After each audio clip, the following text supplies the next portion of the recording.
মাটিতে বয়া পরে ঠাস করে ভালো করে কষাইয়া নেব।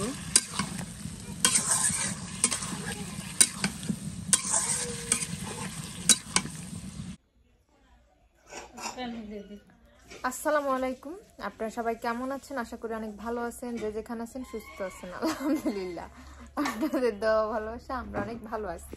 তো প্রতিদিনের মতো চলে আসলাম আপনাদের জন্য আরেকটি নতুন ব্লগ নিয়ে। আর আজকের ব্লগটা স্টার্ট করলাম হচ্ছে দুপুর থেকেই। তো আসলে আগের চাইতে আমি অনেকটা সুস্থ এখন, আর হাঁটাচলা করতে পারি, সবই করতে পারি, টুকটাক কাজও মানে করলে আর কি সমস্যা নাই, এরকম নিজের কাছে মনে হয়।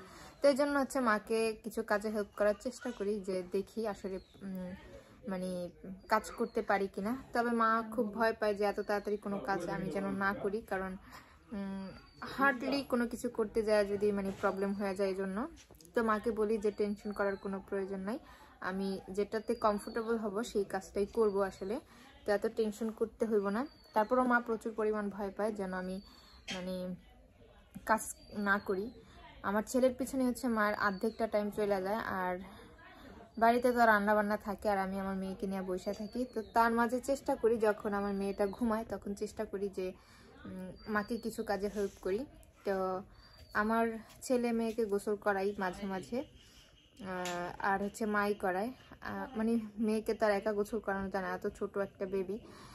তো এই জন্য মা আর আমি মিলে দুজন মিলে হচ্ছে গোসল করাই, আর ছেলেকে মাঝে মাঝে গোসল করাই দিই, খাওয়াই দিই, আর হচ্ছে ফ্রেশ ট্রেশ করাই দিই। মাঝে মধ্যে হয় এটা, আর মাই করে বেশিরভাগ। আমি 4-5 দিন হসপিটাল থেকে আসার পর 4-5 দিন যাওয়ার পর থেকেই ট্রাই করি যে ছেলের টেক কেয়ার করতে পারি কিনা।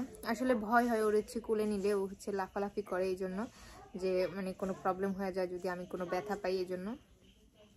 তো দুপুরবেলা হচ্ছে মা রান্না করতেছিল, আমার ছেলেটা প্রচুর পরিমাণ ডিস্টার্ব করতেছিল, মেয়েটা একটু ঘুমাইছিল, এই জন্য ভাবলাম মাকে একটু হেল্প করি।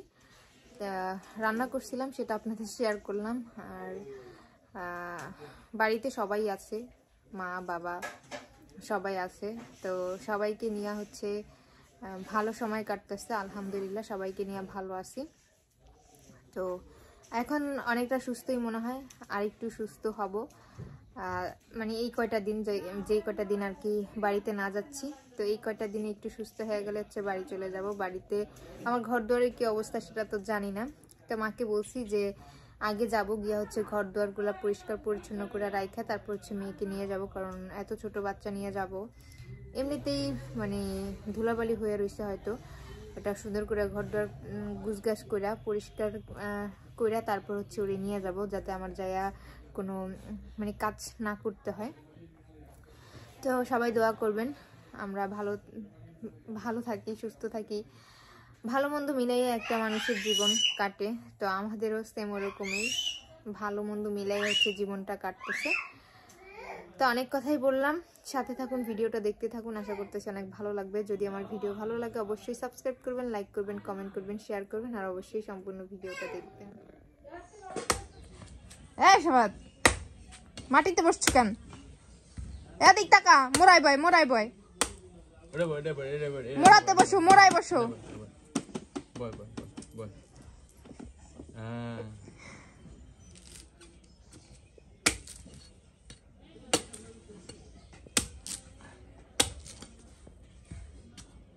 তুমি খাইবা ডাবের পানি? খাইবা নি? ডাবের পানি খাবা? ওখানে বসো, ওখানে বসো, ওখানে বসো। কই বইব, দিশা পায় না এখন, দেখুন।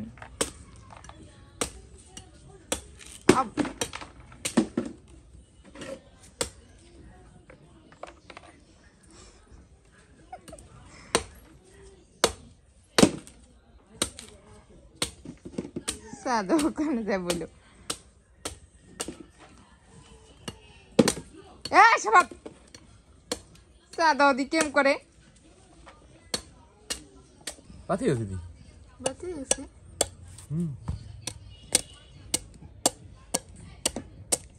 নাই না, চলে গেছে।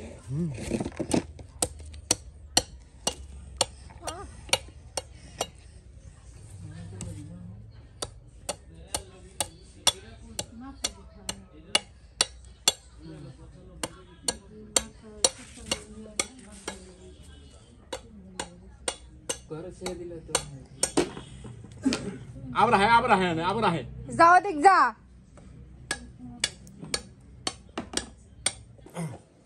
একবার পানি ভর্তি একটু হালাই নেই কলম পানি বলে থাকে না বলে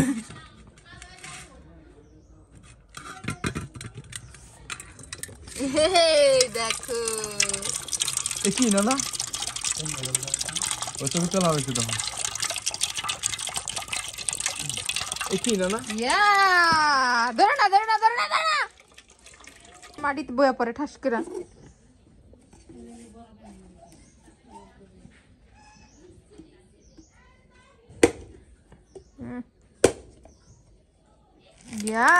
ওই দেখো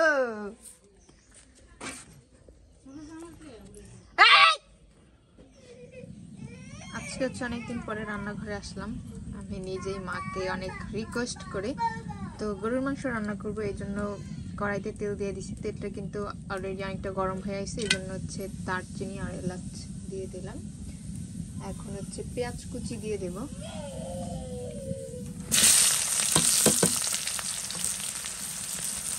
পেঁয়াজটা কিন্তু ভালো করে ভেজে নেব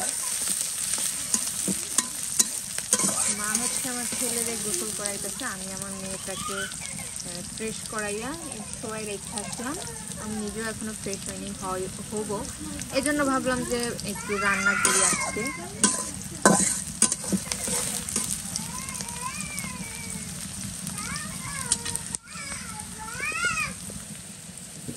এটা কিন্তু অনেকটা ভাজা ভাজা হয়ে আসছে আমি এখন একটু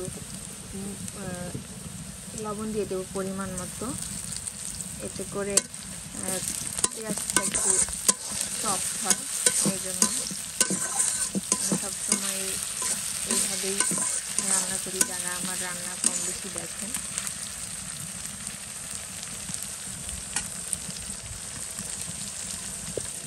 এটা অনেকটাই ভাজা হয়ে আসছে আমি এখন হচ্ছে আদা রসুন দিয়ে দিলাম এরপর এটাকে একটু ভাজা ভাজা করে নেব এতে করে হচ্ছে গ্যাস থাকে ওটা হচ্ছে চলে যায় এখন হচ্ছে আমি বাকি মশলাটা দিয়ে দেবো একটু হলুদ গুঁড়ো দিয়ে দিলাম আসলে ঝালটা কম দিতে হবে কিছু করার নেই কারণ আমি তো খাবো বেশি ঝাল দিলে হচ্ছে আমার মেয়ের সমস্যা হতে পারে পরিমাণ ঝাল দিলাম শুকনো মরিচটা আর কি এতে কাঁচা মরিচ অ্যাড করবো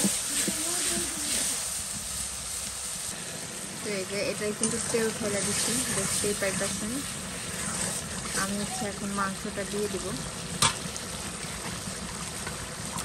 বেশি না অল্প একটু রান্না করবো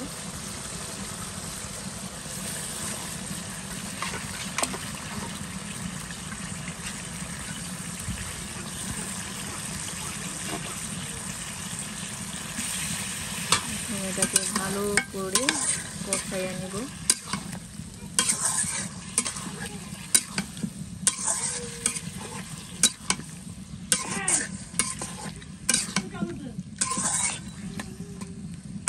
এটাকে হচ্ছে এখন ঢাকা দিয়ে দিব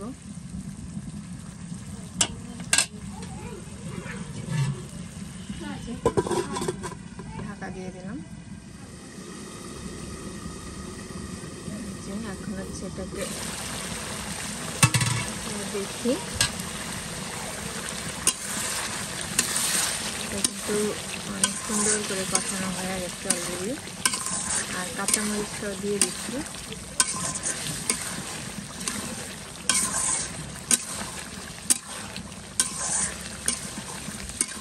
এখন এর সাথে কিছু আলু দিয়ে দিব আসলে আমার ছেলেটা আলু অনেক বেশি পছন্দ করে তো আলুগুলো ভাতও খেতে পারে কয়েকটা আর হচ্ছে খালিও খায় পেট ভরা নিয়ে বিষয় এই জন্য কয়েক পিস আলু দিয়ে দিচ্ছি